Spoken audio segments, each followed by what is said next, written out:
কংগ্ৰেছ যিমান তলত যাব লাগিছিল তাতকৈ বেছি তললৈ গৈছে অতি নিম্ন পৰ্যায়লৈ নামিছে বিৰোধী দল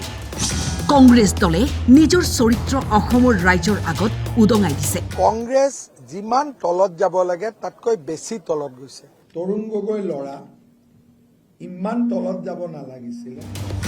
নিৰ্বাচনৰ পূৰ্বে কোনো এজেণ্ডা নাই বাবে ভুৱা প্ৰচাৰ চলাইছে কংগ্ৰেছে মুখ্যমন্ত্ৰী আৰু ৰিণিকী ভূঞা শৰ্মাৰ বিৰুদ্ধে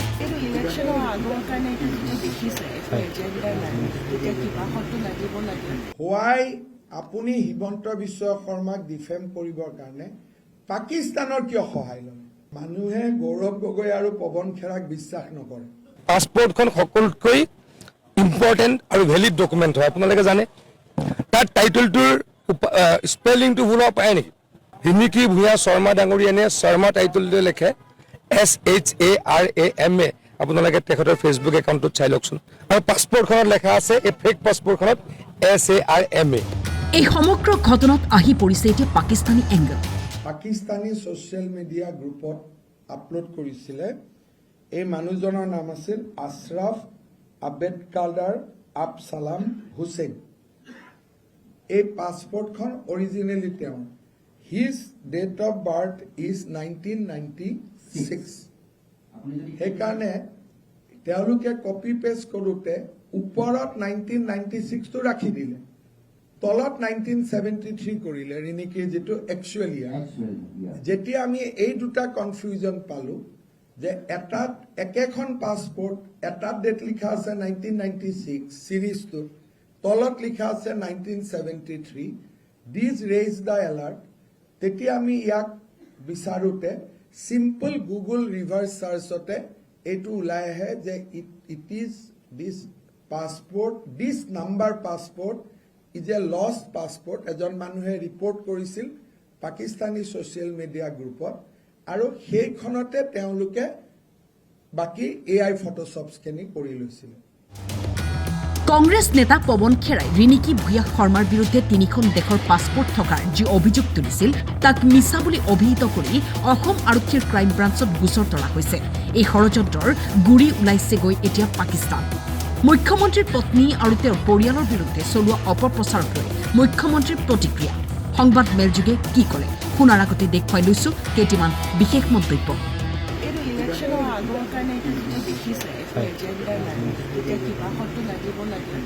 আৰু তাহাঁতে একচুৱেলি গোটেই বদমাচিখিনি মিছফায়াৰ কৰি পেলাই তিনিখন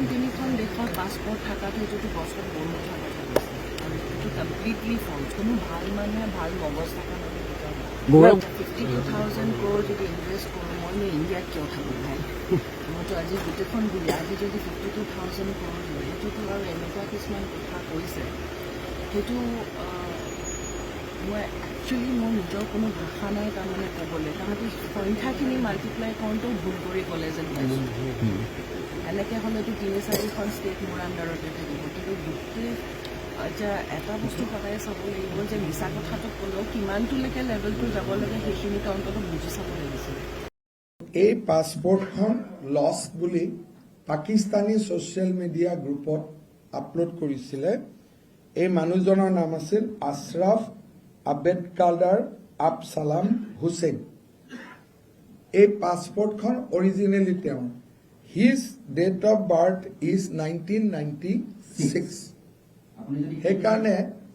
তেওঁলোকে কপি পেষ্ট কৰোঁতে ওপৰত 1996টো ৰাখি দিলে তলত 1973 কৰিলে ৰিণিকীৰ যিটো একচুৱেলি যেতিয়া আমি এই দুটা কনফিউজন পালো যে এটাত একেখন পাছপোৰ্ট এটাত ডেট লিখা আছে 1996 সিৰিজটোত তলত লিখা আছে 1973 দিজ ৰেইজ দ্য এলাৰ্ট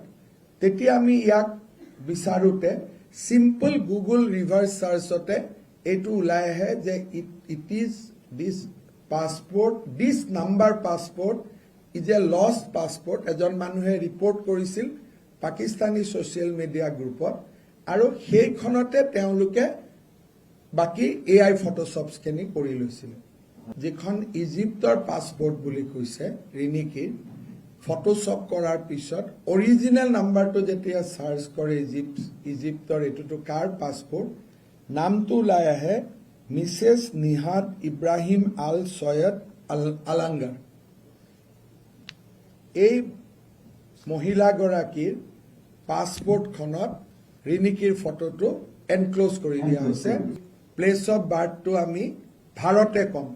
তেতিয়া আমি অকল ইণ্ডিয়া লিখিম। প্লেচ অফ বাৰ্থটো আমি ইণ্ডিয়ান নিলিখোঁ। Nationality is Indian, place of birth may be India. কিন্তু ইউজুৱেলি মানুহে চিটিৰ নাম এখন নিদিয়ালৈকে কোনো কম্পিউটাৰত ড্ৰপ ডাউন মেনু নাহে। যিকোনো চিটিৰ নাম দিবই লাগিব, চ' ড্ৰপ ডাউন মেনুত নিজেই নাহে। কিন্তু প্লেচ অফ বাৰ্থ ইণ্ডিয়ান হ'ব পাৰে নেকি? Congress used images of passport and documents procured from a Pakistani social media group. So, এই যিবিলাক fraud কৰি আছে এইটোতো court will detect. But Gaurav Gogoi was held by a Pakistani social media group. এই গোটেই কামটো কৰোঁতে গোটেই বস্তুটো পাছপৰ্ট কেইখন গোটেই fraud বনাইছে from a Pakistani social media group. গোটেই বস্তুটো পাকিস্তানৰ পৰা এই ডেটাখিনি দিয়া হৈছিল আৰু অৰিজিনেলটো আমি আপোনালোকক ট্ৰেছ কৰি দিছোঁ।